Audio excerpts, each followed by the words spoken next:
Hi friends, எல்லோரும் எப்படி இருக்கீங்க? இந்த வீடியோவில் நம்ம என்ன பார்க்க போகிறோன்னா, குட்டீஸோட ஃபேவரட் பால் கொழுக்கட்டை தான் பார்க்க போகிறோம். கடையில் விற்கிற அரிசி மாவை வாங்கி எப்படி சாஃப்டாக ஸ்மூத்தாக நல்லா டேஸ்ட்டாக குழந்தைங்களுக்கு பிடிச்ச மாதிரி செய்கிறதுன்னு தான் இந்த வீடியோவில் பார்க்க போகிறோம். வாங்க வீடியோக்குள்ளே போகலாம்.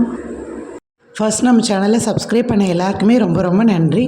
நம்ம சேனலில் புதுசாக பார்க்குறவங்க கண்டிப்பாக சப்ஸ்கிரைப் பண்ணுங்கள். இன்னும் நிறைய யூஸ்ஃபுல்லான வீடியோ நம்ம சேனலில் இருக்குது.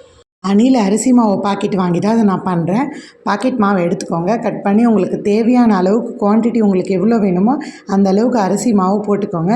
போட்டுக்கிட்டு அதுக்கு தேவையான கொஞ்சமாக உப்பு போட்டு நல்லா மிக்ஸ் பண்ணி விட்டுட்டு கொஞ்சமாக கொதிக்க வச்சு கொஞ்சம் ஆறின சுட தண்ணியை போட்டு நல்லா கட்டிப்படாமல் நல்லா பிசைஞ்சு விட்டுக்கோங்க. கொஞ்சம் கொஞ்சமாக தண்ணி போட்டு நல்லா பிசைங்க. அப்போ தான் நல்லாயிருக்கும். மாவு நல்லா சாஃப்டாக பிசைஞ்சதுக்கப்புறமா ஒரு 2 மினிட்ஸ் அப்படியே விட்டுடுங்க. 2 மினிட்ஸ்க்கு அப்புறமா மாவை எடுத்துகிட்டு கொஞ்சமாக கையில் ஆயில் தடவி நல்லா சின்ன சின்னதாக உருண்டையாக போட்டுக்கோங்க. அப்படி இல்லை நீட்டு வாக்குலேயும் போடுறதா இருந்தாலும் உங்களுக்கு எந்த மாதிரி பிடிக்குமோ அந்த மாதிரி ஷேப்பில் நீங்கள் உருட்டி வச்சுக்கோங்க.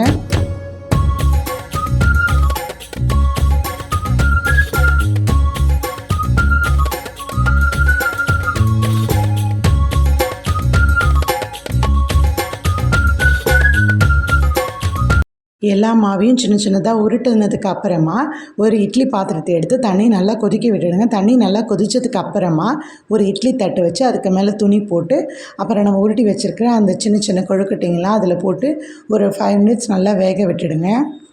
ஒரு தேங்காய் எடுத்துக்கோங்க. அதை உடச்சி அரை மூடி தேங்காய் மட்டும் நல்லா திருவிக்கோங்க. திருவ முடியாதவங்க கட் பண்ணி மிக்சியில் போட்டு நல்லா 2 டைம் ரிவர்ஸ் விட்டு எடுத்துக்கோங்க.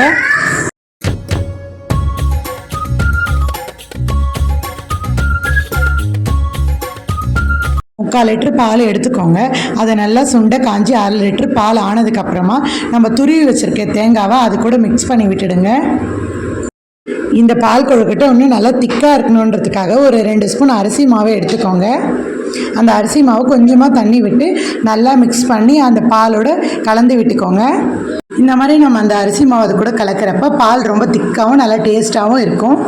ஒரு 3 ஏலக்காவை எடுத்து நல்லா தட்டி அந்த பால் கூட சேர்த்து விடுங்க. நல்ல ஃப்ளேவர் நல்லா வாசனையாக இருக்கும்.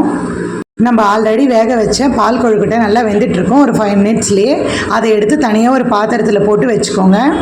பால் நல்லா கொதிச்சதுக்கு அப்புறமா நம்ம எடுத்து வச்சுருக்க அந்த கொழுக்கட்டைங்களை பாலோடு மிக்ஸ் பண்ணி நல்லா கலந்து விட்டுக்கோங்க. ஒரு 2 மினிட்ஸ் அப்படியே விட்டு அப்புறமா ஆஃப் பண்ணிவிடுங்க.